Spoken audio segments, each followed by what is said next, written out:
Good morning students, कैसे हैं आप सब लोग। So today we are going to start lectures based on class 12। Okay, so आज हम स्टार्ट करेंगे हमारा chapter first, that is electrostatics. Okay, so हम हमारे 12th क्लास की शुरुआत इलेक्ट्रोस्टैटिक्स चैप्टर से करेंगे। अब इलेक्ट्रोस्टैटिक्स एक अलग ही ब्रांच मानी जाती है फिजिक्स की। जैसे देखते हैं साइंस को हम क्लासीफाई कर सकते हैं। साइंस को हम क्लासीफाई कौन से इसमें करते हैं, एक केमिस्ट्री, देन सेकेंड पार्ट हम कंसिडर करते हैं बायोलॉजी, और थर्ड पार्ट हम कंसिडर करते हैं फिजिक्स, राइट। तो हम साइंस को इस 3 कैटेगरीज में क्लासीफाई करते हैं, that is chemistry, biology and physics. तो वैसे अब हम यहाँ पे फिजिक्स पे फोकस कर रहे हैं, तो physics can be classified into several branches. Physics को भी हम सेवरल ब्रांचेस में क्लासीफाई कर सकते हैं। तो उसी में से एक ब्रांच कौन सी है, इलेक्ट्रोस्टैटिक्स। इलेक्ट्रोस्टैटिक्स पढ़ने के लिए काफ़ी वास्ट है और काफ़ी इंटरेस्टिंग भी है। ओके, सो ये चैप्टर काफ़ी इंटरेस्टिंग है। अगर हम शुरुआत से अच्छे से ध्यान दे के पढ़ेंगे तो ये चैप्टर हमें आसानी से समझ में आएगा, क्योंकि ये क्लास 12 का इम्पोर्टेंट चैप्टर है। ओके, सो स्टार्ट करते हैं हमारा मेन लेक्चर।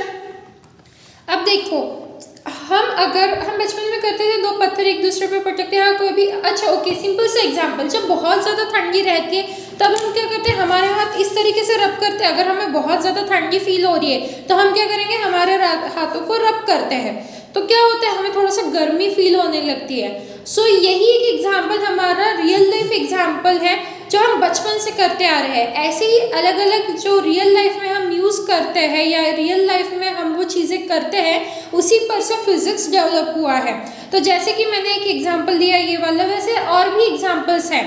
तो हम क्या बोल रहे हैं कि जब भी when two bodies rub with each other, the bodies become a charged bodies. Okay, तो जैसे ही मैंने ये दोनों हाथों को एक दूसरे पर रब किया तो मेरे दोनों हाथ कुछ देर के लिए, मतलब ये जो सरफेस है मेरे हाथ का, ये जो पाम है, वो थोड़ी देर के लिए चार्ज हो गया, ठीक है। और ऐसे बॉडी को हम क्या बोलते हैं, electrified body.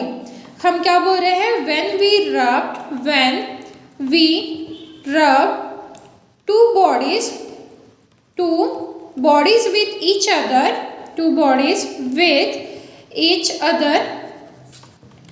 bodies becomes charged bodies. Okay, bodies becomes charged bodies।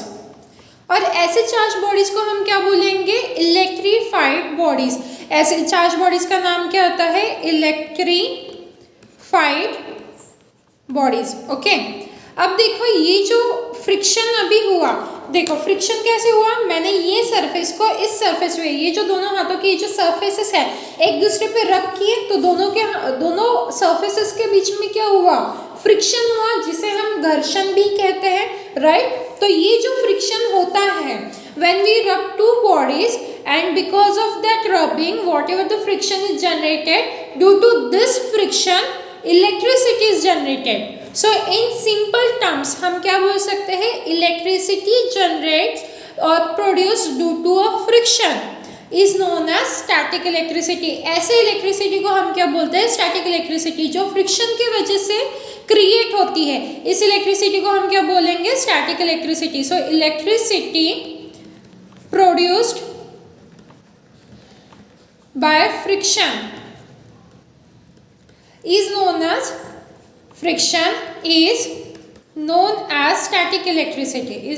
static electricity. Okay, and now the electricity. Okay, now the branch of physics which deals with this static electricity is known as electrostatics. Okay, so the branch of physics physics की ऐसी branch जो इस static electricity से related है, उसे हम किस नाम से जानते हैं, electrostatics. The branch of physics deals with static electricity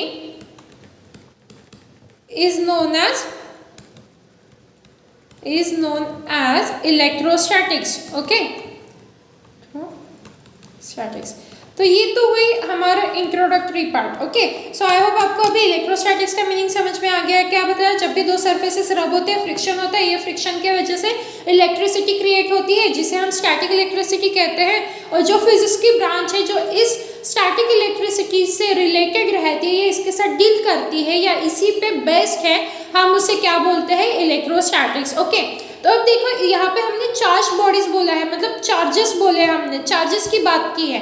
तो वैसे तो हमने बचपन में पढ़ा था, क्या पढ़ा था हमने बचपन में, मतलब ये 8th-9th में क्या पढ़ा था, जब फ्लो ऑफ चार्ज होता है विथ रिस्पेक्ट टू टाइम तो वो क्या होता है, करंट, ये पढ़ा था। तो वैसे ही अब यहाँ पे उसका थोड़ा सा एडवांस वर्जन हम पढ़ेंगे, क्योंकि वो तो हो गई बचपन की बातें, अब हम हो गए हैं बड़े। ओके, सो अब हम थोड़ा सा एडवांस वर्जन पढ़ेंगे। सो चार्जेस क्या होती है, charges are the properties of matter. अब देखो कोई भी मैटर मतलब कोई भी मटेरियल, उसमें चार्जेस तो रहते ही हैं।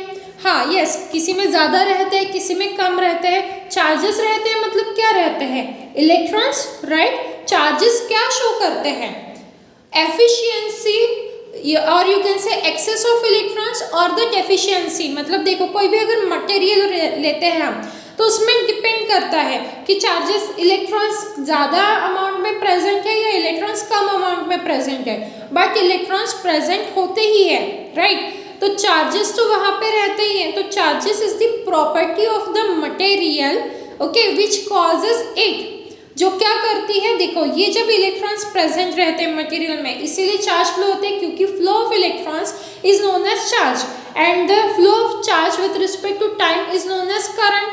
अब जब भी करंट प्रोड्यूस होता है, क्या प्रोड्यूस होता है, इलेक्ट्रिक फील्ड। करंट की वजह से क्या प्रोड्यूस होती है, इलेक्ट्रिक फील्ड। और इलेक्ट्रिक फील्ड जहाँ पे रहती है वहाँ पे मैग्नेटिक फील्ड तो होती ही है, ये सब हमने पढ़ा है इसके पहले। क्या क्या पढ़ा है, electrons, flow of electrons is known as charge and the flow of charge with respect to time is known as current. अब जब ये करंट फ्लो होता है through the wire, it produces the electric field and the magnetic field. तो ये सारे जो electric field ये प्रोड्यूस करता है, देखो अगर ये दो वायर्स है, ये मेरे हाथ मतलब दो वायर्स है, तो इसने जो इलेक्ट्रिक फील्ड प्रोड्यूस की लेफ्ट हैंड में मेरे, वो राइट हैंड एक्सपीरियंस करेगा, और इसने जो प्रोड्यूस की वो मेरा लेफ्ट हैंड एक्सपीरियंस करेगा। मतलब हम इन जनरल क्या बोल सकते हैं कि चार्जेस मटेरियल्स की ऐसी प्रॉपर्टी होती है जो मटेरियल को, उस मटेरियल को क्या करती है, इट कॉजेस टू एक्सपीरियंस और produce the magnetic and electric effect both, right. और चार्जेस क्या शो करते हैं, देखो चार्जेस हम क्या बोल सकते हैं, charges are the properties of material. Charges are the properties of material, जिसकी वजह से क्या होता है, इट कॉजेस, चार्जेस क्या करता है, इट कॉजेस, इट मतलब हमारा material, it causes it to experience और प्रोड्यूस क्या, मैग्नेटिक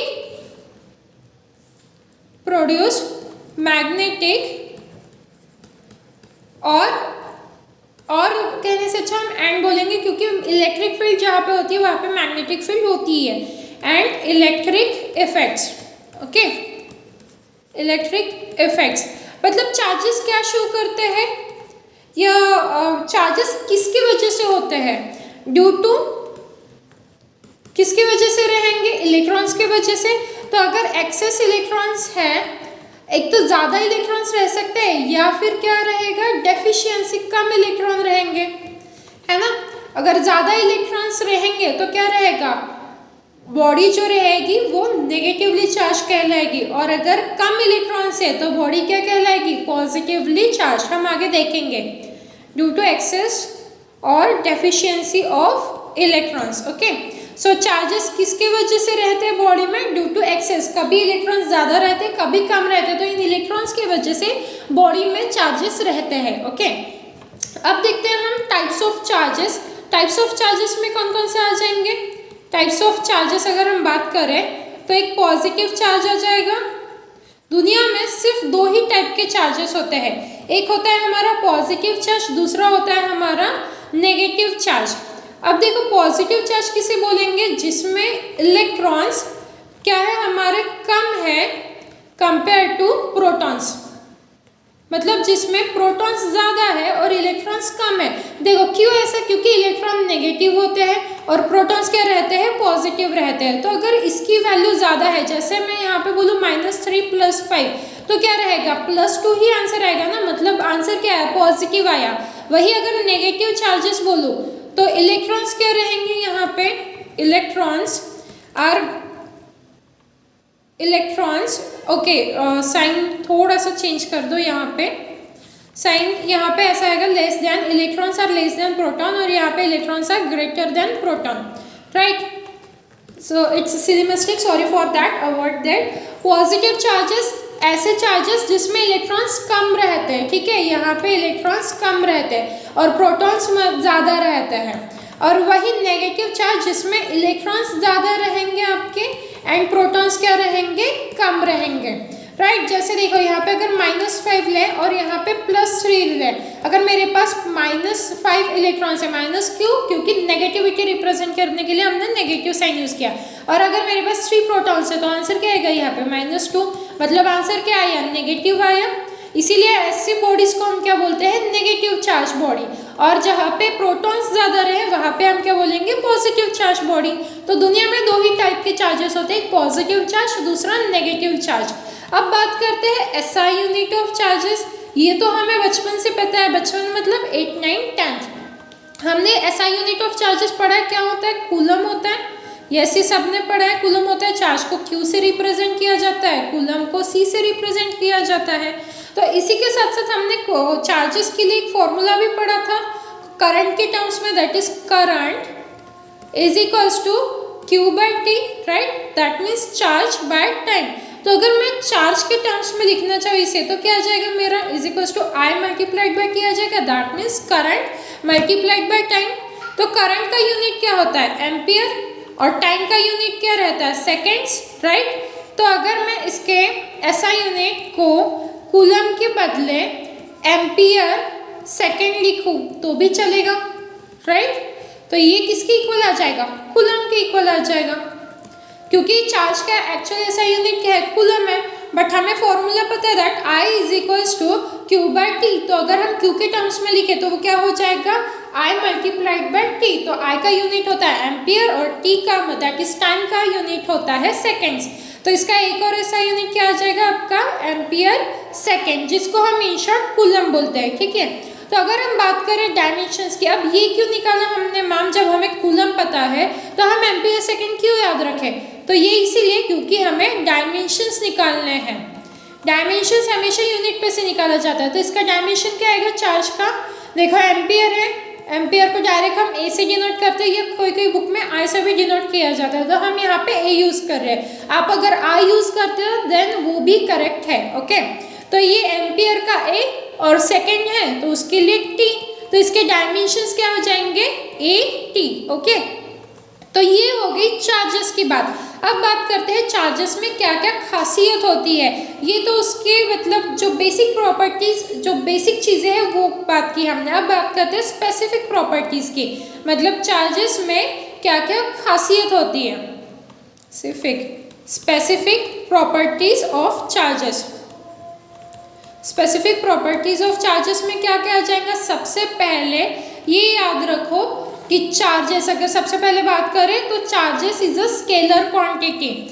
ये मोस्ट इंपॉर्टेंट है क्योंकि आगे चल के हम वेक्टर्स वगैरह का भी यूज़ करेंगे, तो यहाँ पे ये जो बेसिक छोटी छोटी चीज़ें हैं ये हम भूल जाते हैं। आगे जब इलेक्ट्रोस्टैटिक्स बड़ा होता है, डीप में जब हम पढ़ते हैं तो ये बेसिक चीज़ें भूल जाते हैं और इसीलिए सिली मिस्टेक कर देते हैं। तो इसीलिए आज का लेक्चर हम बेसिक कॉन्सेप्ट्स पे फोकस्ड रख रहे हैं, ताकि आपका बेसिक एक बार अगर क्लियर हो जाए तो बड़ी बड़ी चीज़ें भी आसान हो जाती है। तो स्पेसिफिक प्रॉपर्टीज ऑफ चार्जेस में सबसे पहले हम क्या देख रहे हैं कि चार्जेस आर स्केलर।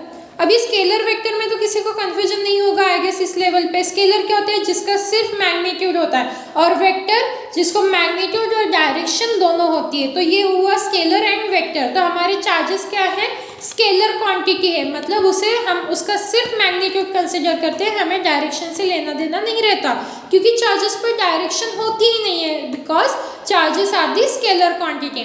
दूसरा हमने देखा है कि चार्जेस क्या रिप्रेजेंट करते हैं, डेफिशिएंसी और एक्सेस ऑफ इलेक्ट्रॉन्स। तो हम यहाँ पे बोल सकते हैं charges represents charges, okay let me rub this, यहाँ पे हम बोल सकते हैं रिप्रेजेंट्स, चार्जेस रिप्रेजेंट्स डेफिशिएंसी और एक्सेस ऑफ इलेक्ट्रॉन्स, राइट। क्यों? क्योंकि चार्जेस किसके वजह से जनरेट होते हैं? फ्लो ऑफ इलेक्ट्रॉन्स की वजह से। तो अगर एक्सेस है, इलेक्ट्रॉन्स ज़्यादा है तो चार्ज ज़्यादा रहेगा, अगर इलेक्ट्रॉन्स कम है, डेफिशिएंसी है, तो चार्जेस कम रहेंगे। तो अगर चार्जेस कम रहा तो हम बोल सकते हैं यस इस मटेरियल में इलेक्ट्रॉन्स कम है। अगर चार्ज ज़्यादा रहा तो हम डायरेक्टली बोल सकते हैं कि मटेरियल में इलेक्ट्रॉन्स ज़्यादा है। तो इस तरीके से चार्जेस रिप्रेजेंट्स डेफिशिएंसी और excess of electrons. Okay, then second property हम बात करते हैं, charges are transferable. Charges are transferable मतलब एक बॉडी से charge can transfer from one body to another body, transfer from one body to another body. Okay, अगर हम दो बॉडीज बात करें यहाँ पे, फर्स्ट बॉडी और सेकेंड बॉडी, तो charges can transfer from one body to another body. इसको हम आगे डिटेल में पढ़ेंगे जब हम चार्जिंग पढ़ेंगे। ओके, मेथड्स ऑफ चार्जिंग जब हम पढ़ेंगे तो इसे हम डिटेल में पढ़ लेंगे। That is charges are transferable, ये पॉइंट आपको तब क्लियर हो जाएगा। थर्ड प्रॉपर्टी की तरफ पढ़ते हैं। थर्ड प्रॉपर्टी है आपकी कि charges are always associated with the mass. Charges are always associated with mass। मतलब क्या हुआ? देखो, इसका ये मतलब है चार्जेस और मास में जो चार्ज है वो मास को अपना बहुत गहरा दोस्त समझता है, ठीक है। वो जहाँ पे भी जाएगा चार्ज मास को अपने साथ लेके जाएगा। बट मास क्या है? मास चार्ज को इतना अच्छा दोस्त नहीं समझता। जो मास है वो चार्ज को दोस्त नहीं मानता है।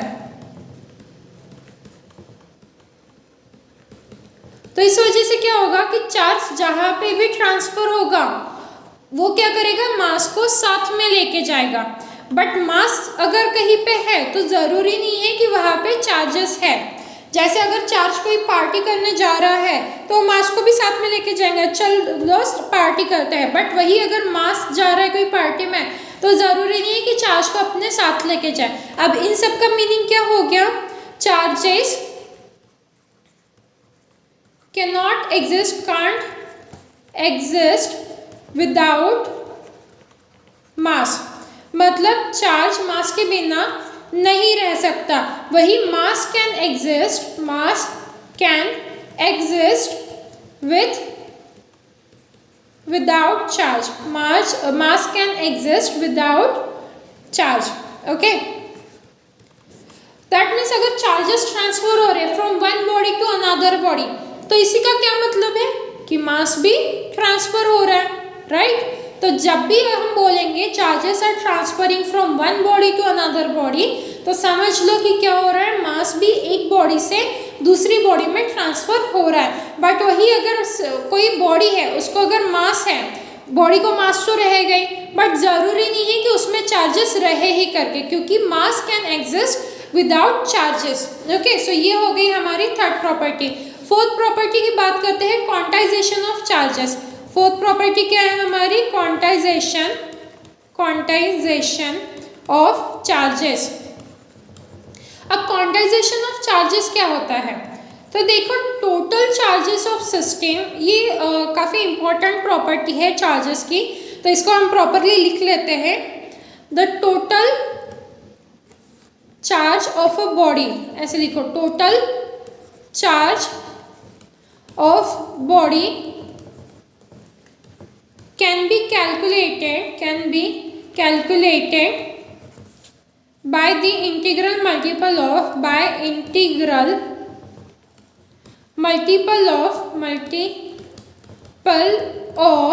किसके इंटीग्रल मल्टीपल?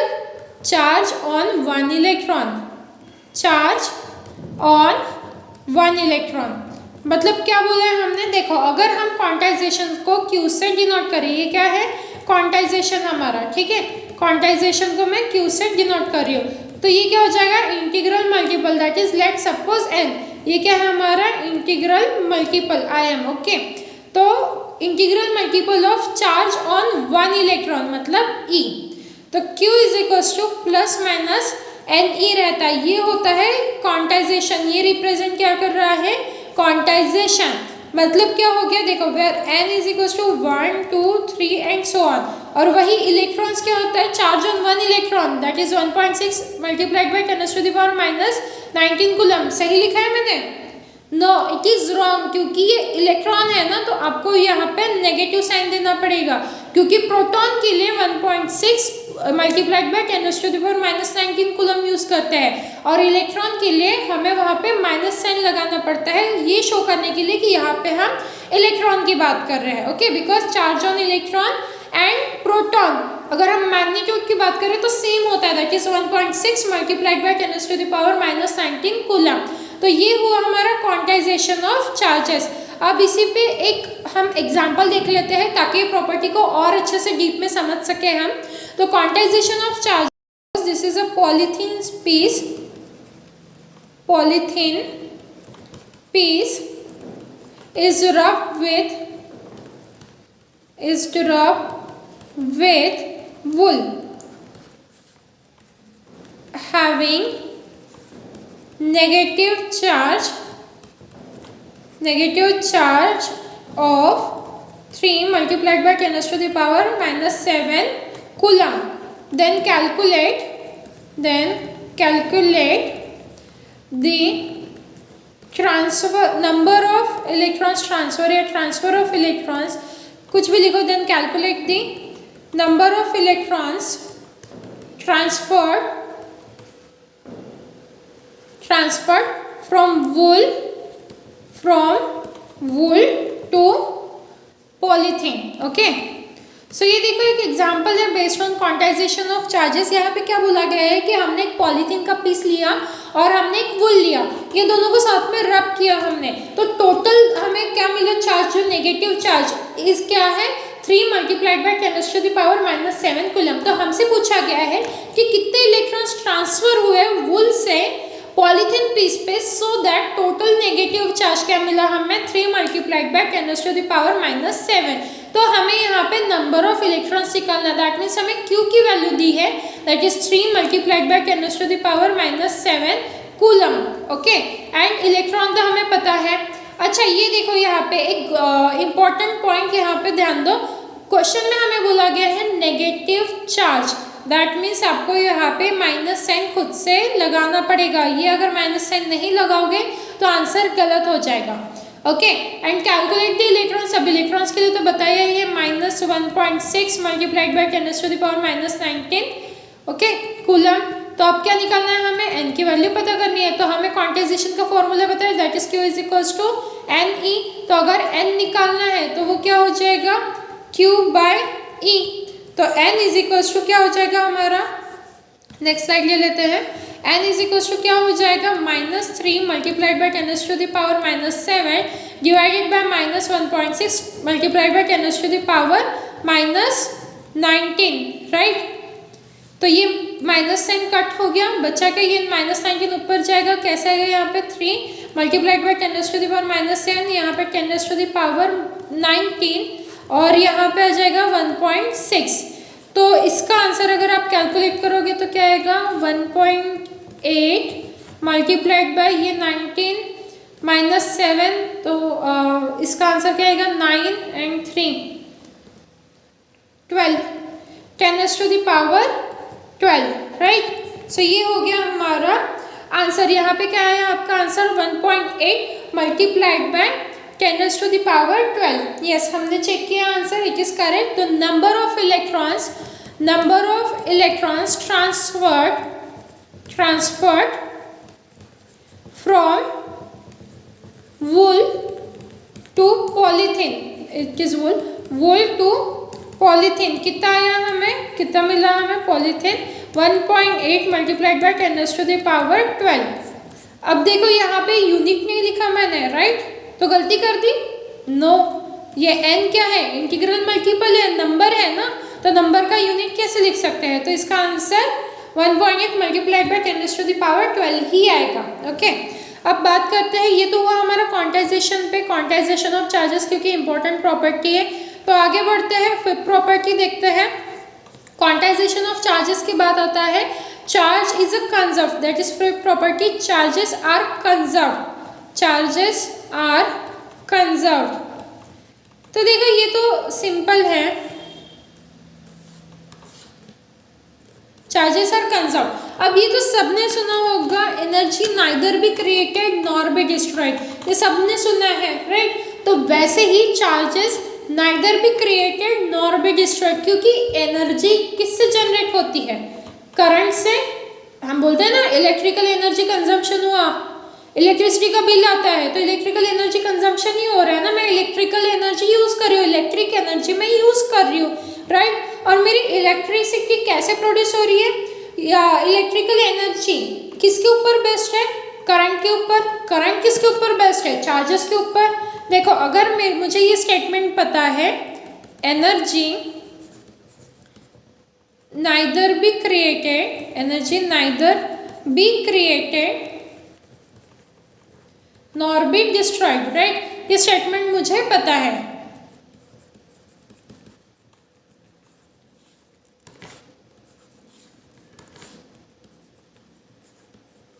ये स्टेटमेंट अगर मुझे पता है तो मुझे ये भी पता है कि मेरी जो इलेक्ट्रिकल एनर्जी है, मतलब जो इलेक्ट्रिकल एनर्जी मैं घर में कंज्यूम कर रही हूँ, वो किससे बनी रहती है? इलेक्ट्रिकल एनर्जी वो किससे बनती है? करंट से, राइट, फ्लो ऑफ करंट से। करंट किससे बनता है? चार्जेस से। एंड चार्जेस किससे बनते हैं? इलेक्ट्रॉन्स से। मतलब जब फ्लो ऑफ इलेक्ट्रॉन्स होता है हम बोलते हैं चार्जेस हो रहे हैं, flow of charge with respect to time हम बोलते हैं करंट है। और करंट जब अपना वर्क डन करता है, ओके, जैसा ये सिंपल सा हमारा 10th का टॉपिक है कि करंट रेजिस्टेंस ऑफर होता है करंट को, तो current is continuously doing the work to keep itself flowing, तो ये हम क्या बोलते हैं? वर्क डन हो रहा है, तो तभी ये इलेक्ट्रिकल एनर्जी कंजम्पशन होता है। ये सब हमारा 10th का टॉपिक है, तो आप प्लीज 10th पे अगर फोकस करेंगे तो ये टॉपिक आपको क्लियर हो जाएगा वहाँ से। तो ये यहाँ पे हमें मेन पॉइंट ये ध्यान में रखना है कि energy neither be created nor be destroyed, ये हमने पढ़ा है। तो एनर्जी किससे बनी रहती है? हमारी करंट से। इलेक्ट्रिकल एनर्जी किससे बनती है? करंट से। करंट बनता है चार्जेस से, और चार्जेस बनते हैं इलेक्ट्रॉन से। तो क्या मैं डायरेक्टली लिख सकती हूँ ये एनर्जी हटा के, ये वर्ड यहाँ पे एनर्जी हटा के मैं यहाँ पे चार्जेस पुट कर सकती हूँ ना। Charges neither be created nor be destroyed, मतलब ही क्या हुआ? हमारे चार्जेस क्या रहते हैं? कंजर्व्ड रहते हैं। ओके, तो ये हो गई हमारी फिफ्थ प्रॉपर्टी चार्जेस को लेके। चलते हैं अगली प्रॉपर्टी की तरफ, sixth property, that is additive property of charges.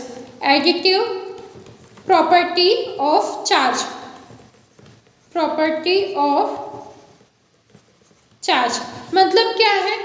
This property, what is the meaning of this property, additive property of charge? That means we can directly find out the total charge on body, total charge on body by simply doing algebraic sum, या direct sum लिख दो, doing some और add लिख दो। Additive property है ना, add word ज़्यादा बेहतर रहेगा। Total charge on a body is calculated, total charge on body. Okay, let me correct the statement. देखो एडिटिव प्रॉपर्टी अगर आपको लिखनी है तो एडिटिव प्रॉपर्टी ऑफ चार्जेस क्या रहेगा ये कि we can calculate the total amount of charge on body, of charge on body by adding all the charges present anywhere but inside the body, मतलब एनीवेयर मतलब सपोज ये कोई body है तो मेरा चार्ज यहाँ पे है यहाँ पे है, यहाँ पे है, कोई फर्क नहीं पड़ता। बट अगर चार्ज यहाँ पे है तो क्या मैं इसे कंसिडर करूँगी? नहीं, इसे मैं कंसिडर नहीं करूँगी। और ये क्या हो जाएगा मेरा, ये सब को मैं क्या कर दूँगी? ऐड कर दूँगी, क्योंकि ये सारे क्या है मेरे बॉडी के इनसाइड है, या बॉडी के ऊपर रहे तो भी चलता है। आप कुछ भी लिखो, इनसाइड द बॉडी और ऑन दी बॉडी, कुछ भी लिखो चलेगा। बट अगर यहाँ पे है आउटसाइड द बॉडी तो ये चार्ज आप कैलकुलेट नहीं कर सकते हो for this property. When you are considering this property you can't calculate or consider this charge, but you have to consider all the charges present on your body. Okay, तो इस पर best भी हम एक एग्जाम्पल देख लेते हैं। देखो, if okay, let me construct the question. Okay, see here. So we can say that calculate the total amount of charges. Calculate total charge on body. Total charge on body. If, or you can say here the system. Total charge on system. If the system is having 5 charges, 5 charges मतलब total number of charges कितने हैं उस पर? 5 है। वो कौन कौन से? +1, +2, -3, +4 and -5। Okay, so what we have to calculate here? Total charge on a system. So what we will do here? We will do simply addition here, that is +1, +2, plus of -3, again +4 and plus of -5. So this will become 1 + 2 -3 + 4 -5. So how it is simply your math. This will become 3 - 3.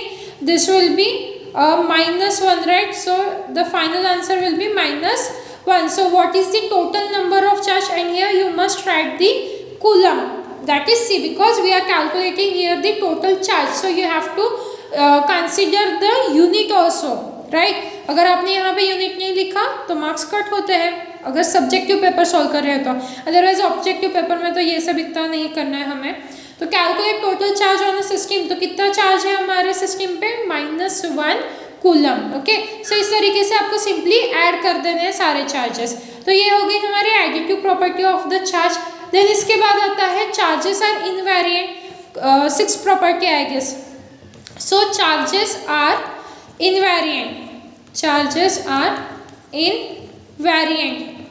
मतलब आपकी जो body है जिस पे charges present है, body की speed कुछ भी रहे, चार्जेस ना इंक्रीज होंगे ना डिक्रीज होंगे, मतलब चार्जेस पे असर नहीं पड़ेगा। अगर बॉडी, कोई भी बॉडी मूविंग है तो उसके जो मूवमेंट का है वो चार्जेस पे कोई भी असर नहीं पड़ेगा।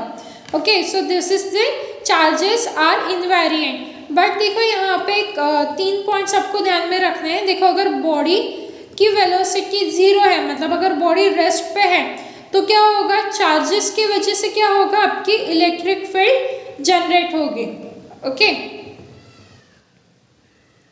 आपकी इलेक्ट्रिक फील्ड जनरेट होगी। ये हो गई हमारी फर्स्ट केस।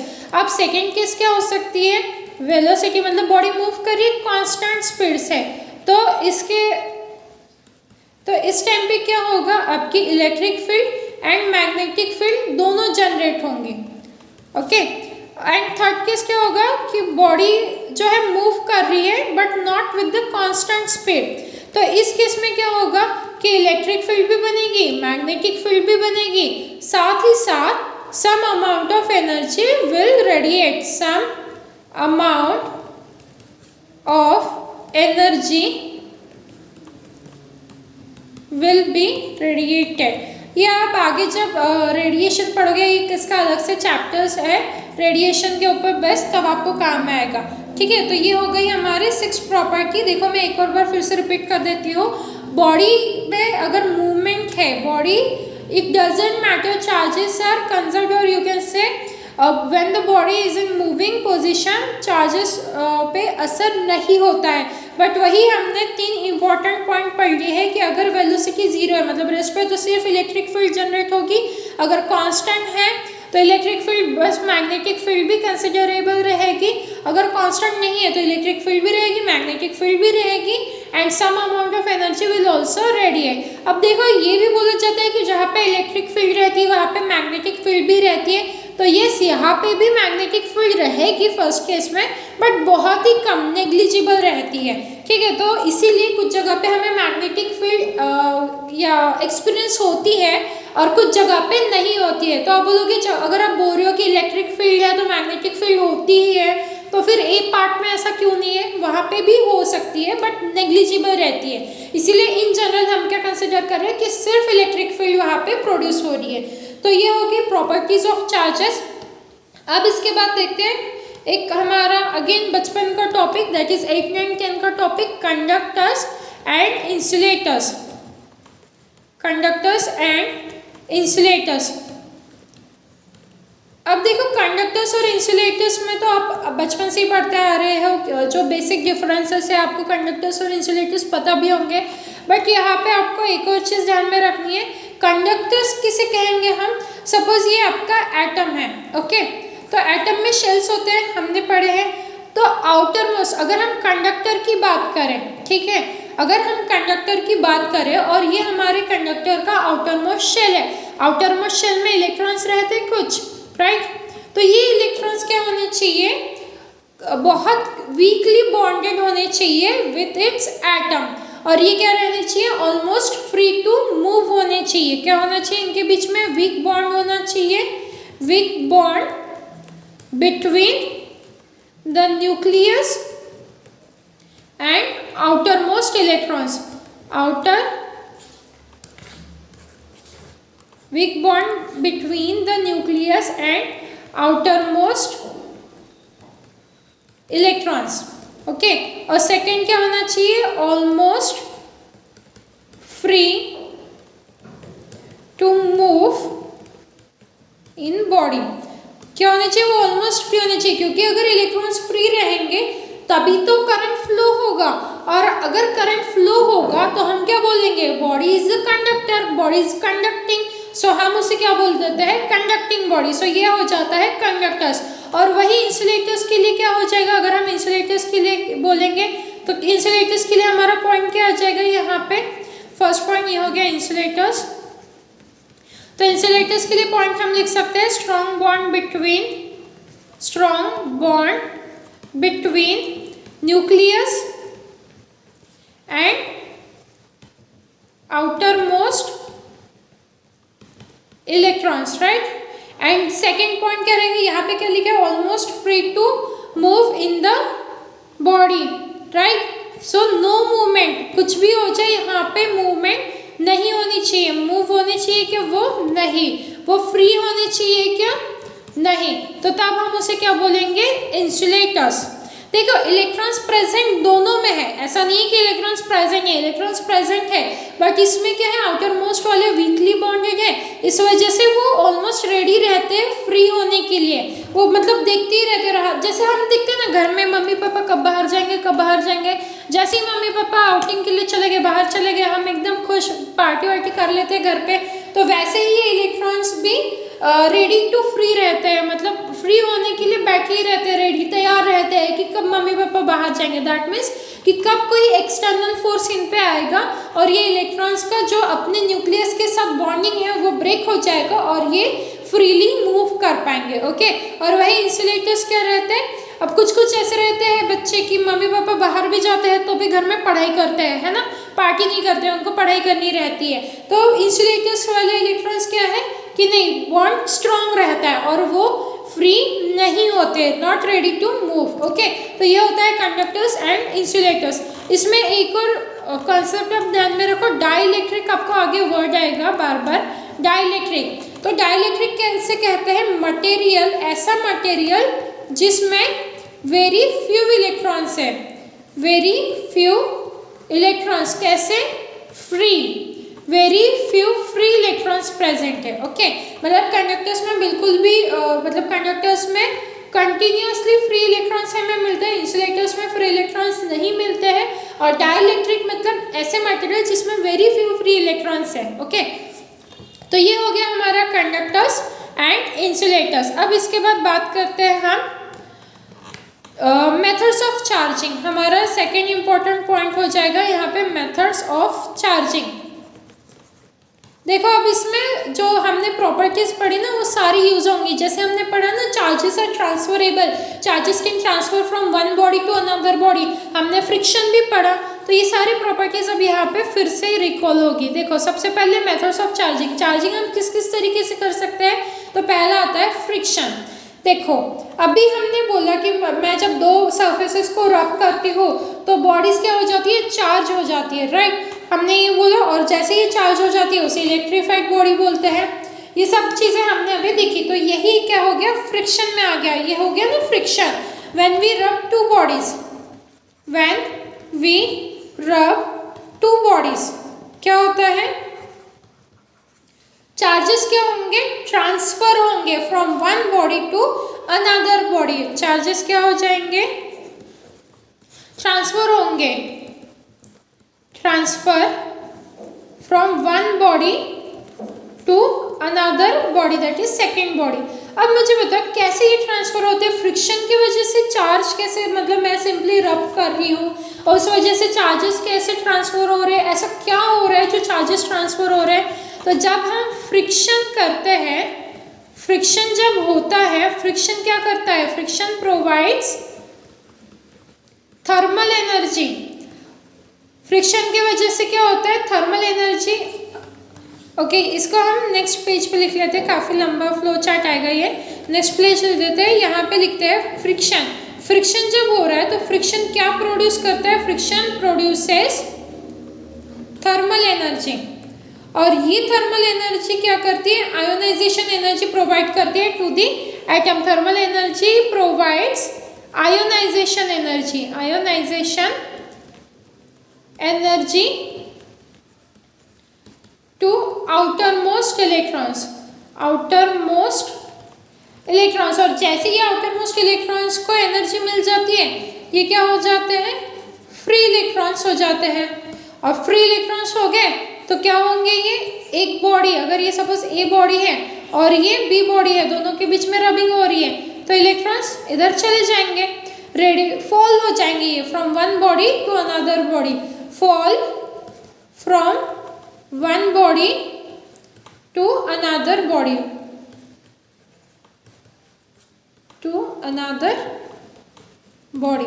ओके, तो इस तरीके से हमारा जो बी बॉडी थी वो भी चार्ज हो गई, मतलब ये फ्रिक्शन की वजह से बॉडी में चार्जेस ट्रांसफर हो रहे हैं। अब देखो हमने ये तो है ट्रांसफरेबल प्रॉपर्टी हमने पढ़ी, राइट, कि चार्जेस आर ट्रांसफरेबल।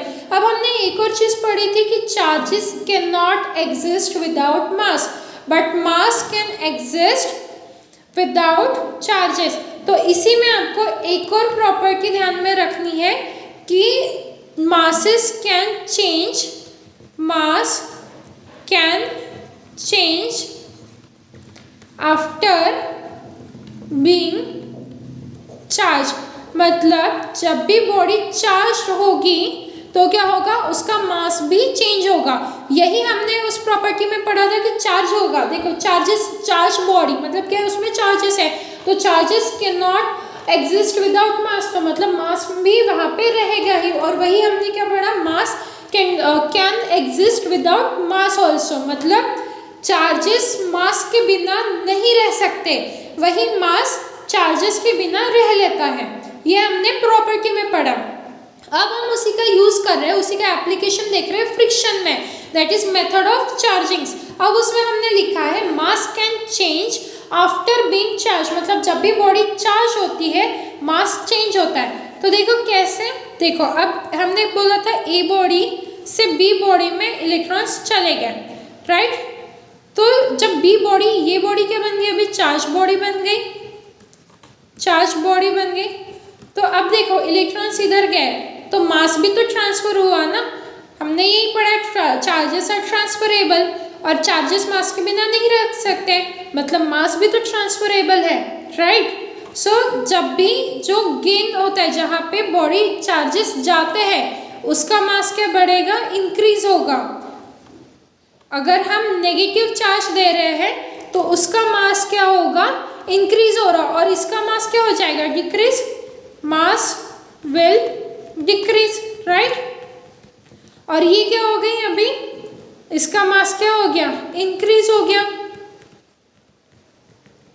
क्योंकि चार्जेस ट्रांसफर हो गए। इलेक्ट्रॉन्स जो है ये ए बॉडी से बी बॉडी में चले गए हैं, तो वो अपने साथ साथ किसको भी लेके गए, मास को भी लेके गए। तो यहाँ पे मास डिक्रीज हुआ और यहाँ पे बी का मास क्या हो गया, इंक्रीज हो गया। तो हो गया हमारा proof, mass can change after being charge. Body be charge हुई after being charge, body be और mass of body be increases. Okay, so ये चीज़ हमेशा ध्यान में रखो कि किसका मास डिक्रीज हो रहा है, किसका मास इंक्रीज हो रहा है। सो ये हमारी यहाँ पे हमने दो प्रॉपर्टीज कवर कर ली, charges can be transferable, charges can not exist without mass, right. तो ये देखो हमारी प्रॉपर्टीज यहाँ पे क्लियर हो गई है फिर से। अब चलते हैं नेक्स्ट चार्जिंग मेथड की तरफ, that is electrostatics induction. Electrostatic induction, electrostatic induction में क्या होता है, लेट सपोज ये मेरी बॉडी है, ठीक है, और यहाँ पे है लेट सपोज ये पॉजिटिवली चार्ज है एंड ये कोई बॉडी है मेरी, ये बॉडी ए, ये बॉडी बी। तो ये क्या करते हैं, यहाँ पे ये चार्ज बॉडी, ये दोनों को आपस में पास में लेते हैं। तो ये देखो ये पॉजिटिव चार्ज है इस बॉडी पे, तो ये क्या करेंगे, बी बॉडी के नेगेटिव चार्जेस को खुद की तरफ अट्रैक्ट करेंगे और जो सेम चार्जेस है उसको रिपेल करेगा। तो क्या हो जाएगा, यहाँ पे सेपरेशन हो जाएगा, मतलब यहाँ पे नेगेटिव चार्जेस आ जाएंगे, जो नेगेटिव चार्ज हो एक तरफ आ जाएंगे और जो पॉजिटिव चार्जेस है वो दूसरी तरफ रिपेल हो जाएंगे। अब इसके बाद क्या करेंगे हम, सपोज यहाँ पे हमने, ये हो गया हमारा फर्स्ट स्टेप। सेकेंड स्टेप में हमने क्या किया, ये पॉजिटिव है, राइट। तो ये पॉजिटिव था, इस वजह से क्या किया, इसने अपोजिट चार्जेस को अट्रैक्ट कर लिया और जो सेम चार्जेस है उसको रिपेल कर दिया, मतलब दूसरे साइड फेंक दिया।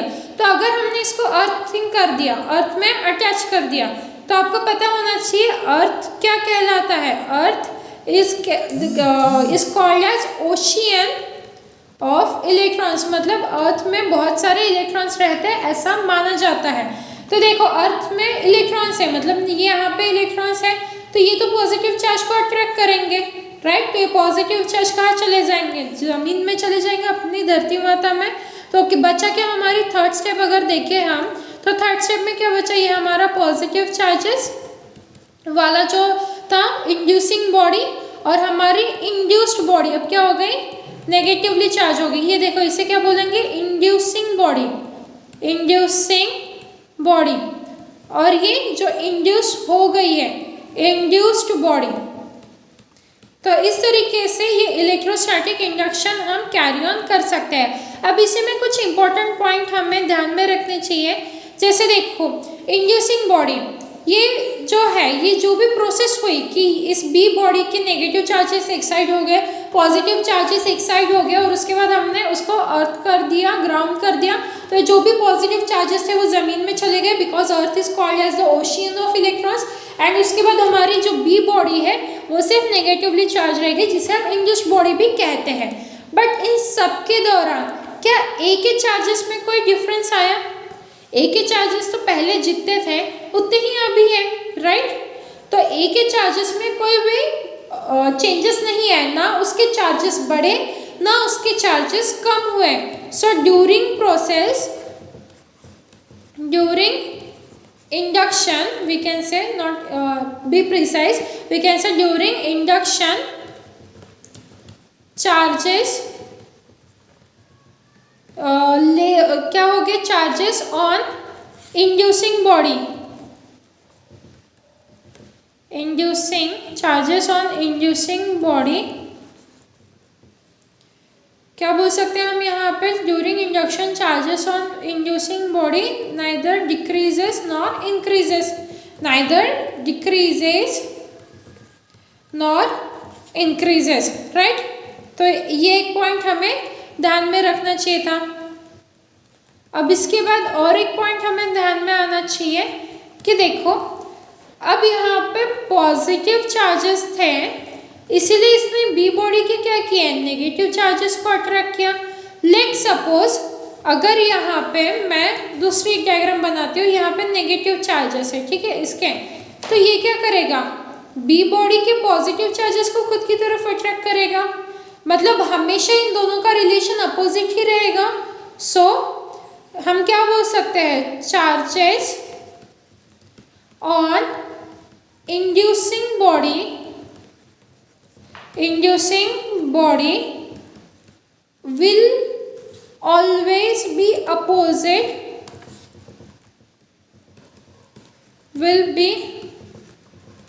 always in opposite to that of induced body, right? हम ये भी एक कंक्लूजन यहाँ से बोल सकते हैं, क्योंकि अगर मैं यहाँ पे पॉजिटिव चार्जेस रखती हूँ तो ये दूसरी बॉडी के नेगेटिव चार्जेस को अट्रैक्ट करेगा, और अगर यहाँ पे नेगेटिव चार्जेस रखे ए बॉडी पे तो ये बी बॉडी के पॉजिटिव चार्जेस को अट्रैक्ट करेगा, मतलब दोनों हमेशा अपोजिटली चार्ज रहेंगे। थर्ड कंक्लूजन क्या निकाल सकते हैं हम, थर्ड क्या बोलेंगे कि जो इंड्यूस्ड बॉडी होती है, इंड्यूस्ड बॉडी के जो चार्जेस होते हैं, इंड्यूस्ड बॉडी के चार्जेस, ओके, इंड्यूस्ड बॉडी के जो चार्जेस होते हैं वो हमेशा लेस देन और इक्वल रह सकते हैं इंड्यूसिंग बॉडी के चार्जेस से, इंड्यूसिंग बॉडी के चार्जेस से के साथ, ओके। मतलब क्या होता है, ये पॉसिबल है लेस देन और इक्वल टू, बट कभी भी ग्रेटर देन पॉसिबल नहीं है। देखो इसके लिए सिंपल सा लॉजिक है, हम कितने भी बड़े हो जाए, हम मम्मी पापा के साथ कंधे से कंधा मिला के चल सकते हैं, पर कभी भी उनसे ग्रेट नहीं कहलाएंगे ना, ये कभी भी उनसे बड़े नहीं कहलाएंगे। हम मम्मी पापा के साथ एक तरीके से कंधे से कंधा मिला के चल सकते हैं, या हम हमेशा उनसे कम रहेंगे अपने पेरेंट्स से, बट हम उनसे कभी भी ऊपर नहीं जा सकते हैं। हम चाहे कितना भी पढ़ लिख लें, बट हम अपने मम्मी पापा से ऊपर की पोजीशन पे कभी भी नहीं जा सकते हैं, राइट। सो ऐसे ही सेम है, ये इंड्यूसिंग बॉडी जो है वो क्या है, इंड्यूसिंग बॉडी की वजह से ही तो इंड्यूस्ड बॉडी के चार्जेस क्रिएट हो रहे हैं ना। मतलब ये क्या हो गए, हमारे पेरेंट्स हो गए, और ये क्या हो गए, हम स्टूडेंट्स, या चाइल्ड लिख दो यहाँ पे, चाइल्ड। तो चाइल्ड एक तो कंधे से कंधा मिला के चल सकता है, इक्वल और लेस देन, या मम्मी पापा से हमेशा कम रहेगा, बट मम्मी पापा से ऊपर ग्रेटर देन कभी नहीं रह सकता, ठीक है। तो इस तरीके से ये इंड्यूसिंग बॉडी के चार्जेस हमेशा ज़्यादा रहेंगे कंपेयर टू इंड्यूस्ड बॉडी के चार्जेस, या इक्वल भी हो सकते हैं बट उससे कम कभी नहीं होंगे, ओके। सो ये कुछ कंक्लूजन्स थे जो हमने इस पर से निकाले थे। तो ये हो गई हमारी इलेक्ट्रोस्टैटिक इंडक्शन की स्टोरी। अब बचा हमारा लास्ट कंडक्शन, जो हमारी लास्ट मेथड है, that is the third method, conduction. इसमें सिंपली ऐसा देखो, अगर मैं दो वाटर टैंक लूँ, ये मेरी वाटर टैंक है, ये वो ए वाटर टैंक है, ये बी वाटर टैंक है, ये पूरी फुल है और ये एम्प्टी है, ठीक है, और इसको मैं पाइप से जोड़ दूँ तो क्या होगा, ये फर्स्ट केस हो गई। सेकेंड केस में क्या होगा, ये पाइप से जुड़ी हुई है, सेकेंड केस में दोनों हाफ फिल्ड हो जाएंगी, ये हम बचपन से पढ़ते आ रहे हैं, दोनों क्या हो जाएंगी, हाफ फिल्ड। वही सेम लॉजिक आपको चार्जेस में लगाना है। लेट सपोज ये ए बॉडी है, ये बी बॉडी है, ए बॉडी में क्यू चार्जेस अवेलेबल है, ओके।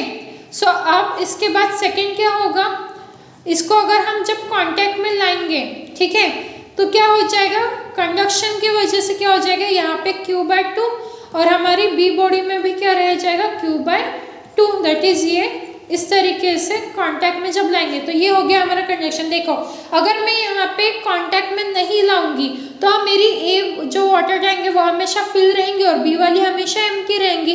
तो मैंने क्या किया, दोनों को कांटेक्ट में लाया ताकि दोनों आधी आधी फिल हो जाए। तो वैसे ही सेम यहाँ पे कंडक्शन प्रोसेस में करते हैं, जो चार्ज बॉडी रहती है उसको अनचार्ज बॉडी के कांटेक्ट में लाते हैं तो दोनों में कंडक्शन होता है। कंडक्शन होता है मतलब क्या होता है, दोनों आधे आधे चार्जेस को बांट लेते हैं। अगर ए बॉडी पे क्यू चार्ज हमने कंसिडर किया तो अब सेकेंड पार्ट में देखो दोनों में क्या हो गया, आधा आधा हो गया, Q/2 Q/2। तो इस तरीके से हम तीन मेथड्स हमने देखे, तो तीन तरीके से हम बॉडीज को चार्ज कर सकते हैं। ओके, सो आई होप आपको तीनों मेथड समझ आ गया है। तो आज हमने बेसिक देखा, इलेक्ट्रोस्टैटिक्स किसे कहते हैं, देन चार्जेस की प्रॉपर्टीज, चार्जेस के बारे में हमने देखा दुनिया में सिर्फ दो टाइप के चार्जेस होते हैं, SI यूनिट देखी हमने, डायमेंशंस देखा, देन उसके बाद कुछ क्वांटाइजेशन चार्जेस, ट्रांसफरेबल मास, ये कुछ इंपॉर्टेंट प्रॉपर्टीज होती हैं जो हमने डिटेल में स्टडी की है। उसके साथ साथ हमने कंडक्टर्स और इंसुलेटर्स की भी एक नई तरीके से डेफिनेशन यहाँ पे स्टडी की है। सो ये हुआ basics of electrostatics. Next lecture में हम थोड़ा इसके आगे के जो मेन पॉइंट आता है इलेक्ट्रोस्टैटिक्स आया कि जो मेन पॉइंट हम कहते हैं कूलम्स लॉ, वो हम डिस्कस करेंगे। Okay, so till then thank you and bye.